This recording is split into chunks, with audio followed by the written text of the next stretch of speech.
Here, or 1911 man. Excuse me, just recovering from some bronchitis. This is actually, I'm going to start this series. I'm going to make a playlist in my account. This is issues or updates regarding my new Glock 17 I received from Airsoft Global. My Gen 4 tan Glock 17. I just uploaded a video on my garter rail, my garter barrel, outer barrel issue. I don't know if that's processed yet. It should be, but I don't know. Next video will probably be about these base plates, the Tokyo Marui magazine, and then after that, it will lead up to the unboxing here, which you're going to kind of see a pseudo unboxing just because I'm going to open it and take out the gun and show you issues. Obviously, I can probably do that while I'm talking. So, this is the gun. Bang. Oh, it's so great. Okay, so, oops, and that's another issue that's going to be addressed. So actually, it's not going to even just be about the Tokyo Marui magazines. It's going to be about the magazines in general. There are a few issues, but this one is not about the magazines. This one is actually about something that you need to be aware of when you're taking it down. This is not because the gun is bad. I'm just trying to get all the information out there so when you guys buy the gun, you know what to expect, you know what's going to happen. So here's the gun. Okay, that's a really scary thought. Here you can see the gun cycles just fine. When I first got it out of the box, I thought it was great. It is great.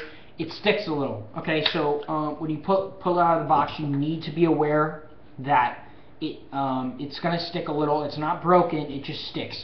Sometimes it'll stay back a little bit without the magazine, and you'll see the slide lock is down. It'll be locked back.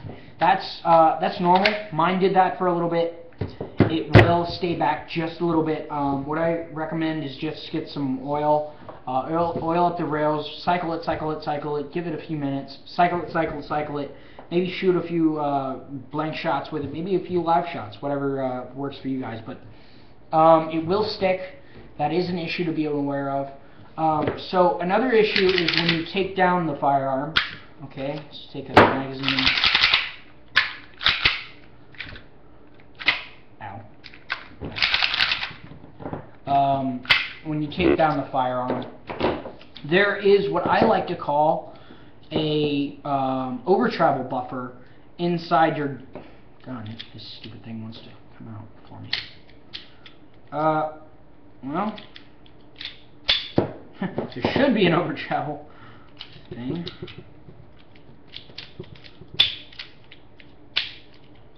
This thing is so irritating. Break it down. That is ridiculous. That is so irritating. That is not an issue, but that is something to be aware of. That is an over travel buffer. This is a little piece that fits right in between here and here. There's a little slot. There's a little black piece. Do not lose this black piece when you break this down. This slides in between here and the front of your gun. The PX4 has it, which leads me to believe this gun is actually OEM'd by WE, but what are you going to do? They call it what they want to. Okay, so, excuse me. This is what I like to call an over-travel buffer. This little thing right here. The reason I call it an over-travel buffer, and like I said, see it's in the Marui PX4 as well. I'm not sure why it wasn't machined into the gun. It might have been a molding issue. They had some issues because of holes and whatnot. I'm not sure, but you can see this one has it too. I'm just going to put this back because I don't want to mix up parts. Not that I'm going to get confused. It's just a bad idea in general. But this over-travel buffer, as it sounds, is actually a very important part. If you do not have this in your gun, I will actually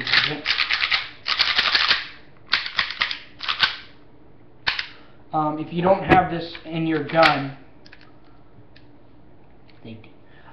you will run into some issues, so I will actually take that out. Well, sometimes it just falls out, so like I said, you need to be aware of that. If you try to assemble your gun like this, your spring guide will not, it will work, but I will show you what happens. So you got your gun back together, you're all happy and dandy. This is what happens. There's no magazine in. It's over traveling. That's what that is. See, it gets caught on one of the sears back here and does not go forward. There is no slide lock engaged. It's down. No magazine in. It's clear. So if you ever do this, do not fret. Do not try to jam it forward. All you have to do, pull the trigger. That is it. Just pull your trigger. Do not pull it again, because then you'll fire it. All you have to do is kind of pull back and let it go forward. All that means is you don't have your over travel buffer in there. All you have to do is take out your spring guide rod, or your guide rod, put that little piece back in there, find it wherever it may be, and whoops, you put it back. It's a very simple fix, and yeah, that's not how you put your gun back together. Very simple fix. It doesn't lock back anymore. But like I said earlier, it will have a little bit of hang up issue. That's about it. So just another thing to be aware of. Thanks for watching, guys. Don't get me wrong, love this gun. Just want you guys to have all the information you need before you make a purchase. Thanks, guys.